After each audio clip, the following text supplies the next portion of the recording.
যে প্রবলেমটা দেখাবো সেটাতে আমরা অ্যাঙ্গেল চেজিং এর মাধ্যমে মানে প্রবলেমগুলো সলভ করব, যেটা বললাম আর কি, অ্যাঙ্গেল চেজিং এর মাধ্যমে খুব সিম্পল টেকনিক ব্যবহার করে প্রবলেম সলভ করতে পারবা। তো এর পরবর্তী সব প্রবলেম মোটামুটি অ্যাঙ্গেল চেজিং।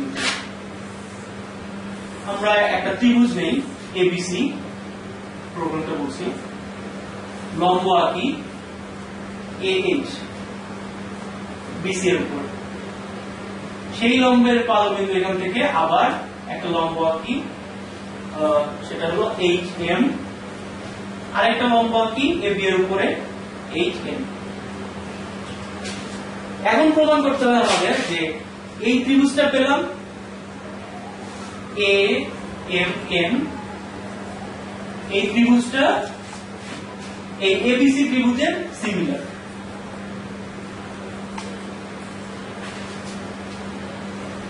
এটা সদৃশ।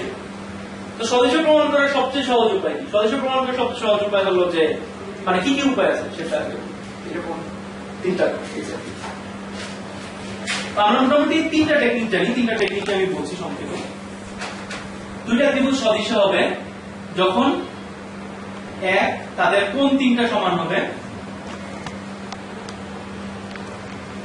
কোণ সমান হবে,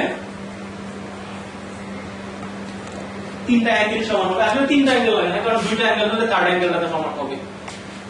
তারপরে যেটা সম্ভব সেটা হলো যে থ্রি অ্যাঙ্গেলস, একটা অ্যাঙ্গেল এবং সেই অ্যাঙ্গেলটার দুই সাইডে যে বাহুগুলো থাকবে দুইটা সন্নিহিত বাহু আর কি, টু অ্যাডজাসেন্ট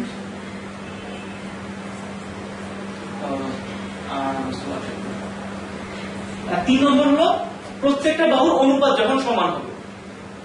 মানে এটা যদি ABC হয়, এটা A prime B prime C prime হয়, তাহলে যেটা হবে সেটা হচ্ছে AB বাই AB প্রাইম যে অনুপাতটা A প্রাইম B প্রাইম যে অনুপাতটা পাবা, প্রত্যেকটা বাহুর ক্ষেত্রে অনুপাত নিলে একই হবে আর কি, বড়টা বাই ছোটটা নিলে একই অনুপাত পাবা। এবং এই তিনটা মানে রেশিও টেস্ট কি, এবং এই তিনটা জিনিস মানে একটা হলে বাকি দুইটা হইতে কারণ তারা সিমিলার হবে। আচ্ছা, এই তো দেখো সিমিলার ট্রায়াঙ্গেলের বেসিক। তো সিমিলার ট্রায়াঙ্গেলের বেসিক দেখার পরে আমরা এখানে চেষ্টা করি কি করা যায়। এখানে আমরা প্রথমে হয়তো মনে হতে পারে যে যেহেতু লম্ব টম্ব আছে, পিথাগোরাস দিয়ে আমরা হয়তো দৈর্ঘ্য বের করে বেশি বের করতে পারি, কিন্তু সেখানে সবচেয়ে বড় সমস্যা যেটা, আসলে বড় সমস্যা না, সেটা দিয়ে হয়তো হবে। এখানে আমাদের কি আছে, একটা কোণ অলরেডি সমান হয়ে আছে, এ যে কোণটা দুইটা ত্রিভুজের ক্ষেত্রে, কারণ এই ABC বড়টারও যে কোণ AMN এটারও সেই কোণ, এই একটা কোণ সমান হয়ে আছে। তো প্রথমে মনে হতে পারে যে আমরা এই দুইটা রেশিও দিয়ে বের করতে পারলেও পারতে পারি। তোমরা চেষ্টা করে দেখতে পারো, আমি ওইভাবে সলভ করিনি, সেজন্য আমার ধারণা ওইভাবে হবে, কিন্তু এটা অনেক লম্বা ক্যালকুলেশন হওয়ার কথা, কারণ এখানে অনেক স্কয়ার রুট টুট আসবে। তো সেইভাবে আমরা যদি না যাই তাহলে কিভাবে হয় সেটা চেষ্টা করি। সেটা হবে যে অ্যাঙ্গেল চেজিং, খুব সিম্পল। আমাদের কি প্রমাণ করতে হবে, এই এন অ্যাঙ্গেলটা এই সি অ্যাঙ্গেলের সমান, আর এই এম অ্যাঙ্গেলটা এই বি অ্যাঙ্গেলের সমান। আমরা একদিক থেকে আগে, কোন দিক থেকে হবে, এন এর দিক থেকে আগে। প্রথম কথা, এটা এখানে আছে, তো এখান থেকে আমরা কি তথ্য পাচ্ছি? এখান থেকে আসলে মানে নরমালি কোনো তথ্য আমরা পাচ্ছি না, কারণ হলো এই ত্রিভুজটা এখানে ফিক্সড, আর এখান থেকে আমরা খুব একটা তথ্য বের করতে পারছি না। এইখানে যে টেকনিকটা এখন দেখানো হবে সেটা হলো যে বৃত্তস্থ চতুর্ভুজের টেকনিক। বৃত্তস্থ চতুর্ভুজ কি, আবার বেসিক ঝালাই করি।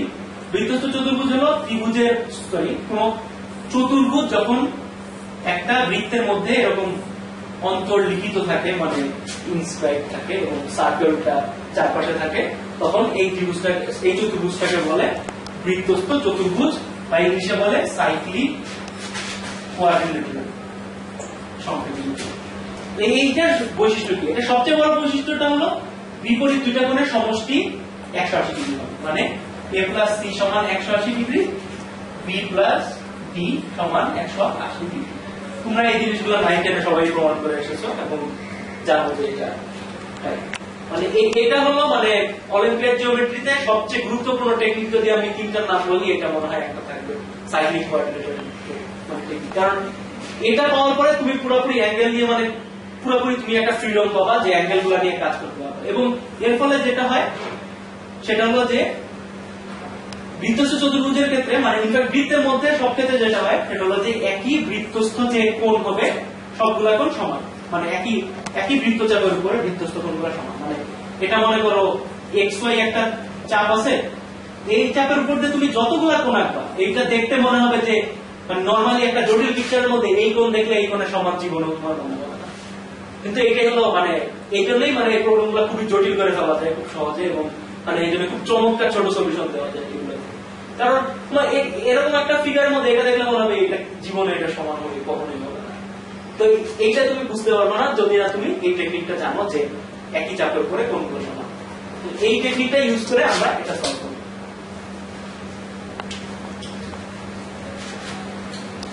এবং অবশ্যই এই বৃত্তস্থ চতুর্ভুজের ব্যাপারটা হলো ইভেন অনলি ইভেন মতো, দুইটাই ইভেন অনলি। সেটা নিয়েও আরেকটু কথা বলি, সেটা হলো যে এবিসিডি বৃত্তস্থ হবে যদি এবং কেবল যদি এই যে কোনো এক জোড়া বিপরীত করে সমষ্টি 180 ডিগ্রি হয়, মানে a প্লাস সি সমান 180 ডিগ্রি, অথবা মানে অ্যাকচুয়ালি এটা হলে এটাও হবে কারণ এটা বৃত্তস্থ হবে পুরোটা, অথবা কি কারণ বাকি দুইটা সমষ্টি 180 ডিগ্রি হইতেই হবে। কেন বলছো? কারণ পুরোটা সমষ্টি তো 360 ডিগ্রি, তো এই দুইটা সমষ্টি যদি 180 ডিগ্রি হয় বাকিটা সমষ্টি তো 80 হবে। এটা একটা শর্ত। আর দ্বিতীয় শর্তটা হলো যে তোমার এই চতুর্ভুজের উপরে যদি চাপ থাকে, বিজি চাপ মনে করো, সেই চাপ থেকে যদি তুমি দেখো যে সেই চাপের উপর দুইটা বৃত্তস্থ কোণ, এই মাথায় একটা কোণ আর এই মাথায় এই শীর্ষবিন্দুতে একটা কোণ, এই দুটো সমান, তাহলে তুমি বলতে পারবে মানে এই কোণ আর এই কোণ যখন সমান হবে তখন তুমি বলতে পারবা যে এই পুরা মানে ইয়াটাই সার্কিট। মানে এরকম সেই ক্ষেত্রে তোমার এরকম বৃত্ত দেওয়া থাকবে না, একটা চতুর্ভুজ থাকবে আর চতুর্ভুজের এখানে দুইটা এরকম কোণ পাবে, তখন তুমি বলে বলতে পারবা যে এটার মধ্যে যদি মানে এটাকে একটা সার্কেলের মধ্যে এরকম ফেলা, এই হলো বেসিক। আচ্ছা, এখন আমি প্রবলেমে ফেরত যাই, এবং প্রবলেমে ফেরত যাওয়ার আগে আবার বলি কারণ এতক্ষণে এই প্রবলেম মাথা থাকার কথা না।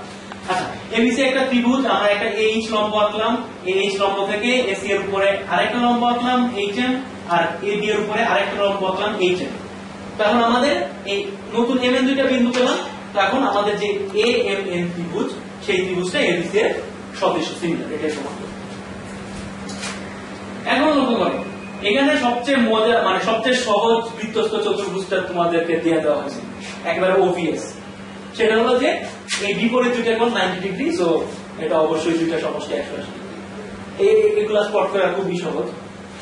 তো এখানে আমরা যেটা পাচ্ছি সেটা হলো যে তার মানে এখানে যদি আমরা এরকম একটা বৃত্ত আঁকি তাহলে চারটা বিন্দু একই বৃত্ত। এখন এটা দিয়ে আমাদের কি কাজ হচ্ছে, এই এন অ্যাঙ্গেলটা সেটা হলো এ এম বৃত্তচাপের উপর অবস্থিত, সো এই অ্যাঙ্গেলটা সমান হবে এই অ্যাঙ্গেলটা, তাই না? আমি লিখি এ এম এম সমান অ্যাঙ্গেল এ এইচ এম। এখন এখানে বাকিটা আসলে হয়ে গেল, সেটা হলো যে এই অ্যাঙ্গেলটা সমান অনেকভাবে করা যায়, অনেকগুলো 90 ডিগ্রি আছে এখানে, সো এটা কোনো ব্যাপারই না। সো এই যে এই অ্যাঙ্গেলটা পেলাম এইচ এম অ্যাঙ্গেলটা, এটা হলো 90 মাইনাস এই এইচ এ সি কোণ, so 90 degree minus angle H A C. এই এইচ এ সি টা কি? এইচ এ সি হলো আবার 90 ডিগ্রি মাইনাস কোণ সি। তা আমরা এখান থেকে পেলাম যে এ এন এম সমান কোণ সি। তো একই ভাবে তুমি এখানেও বের করতে পারো, সেটা হলো যে এম সমান হলো এই কোণটা এন এইচ এ, এবং এই কোণটা সমান একই ভাবে 90 মাইনাস এইটা, এবং এইটা আবার 90 মাইনাস বি। সো এখান থেকে বলা যায় যে বি সমান এই কোণ, তার মানে এই কোণ সমান এই কোণ। সো এভাবে সেটা কোনো প্রশ্ন আছে?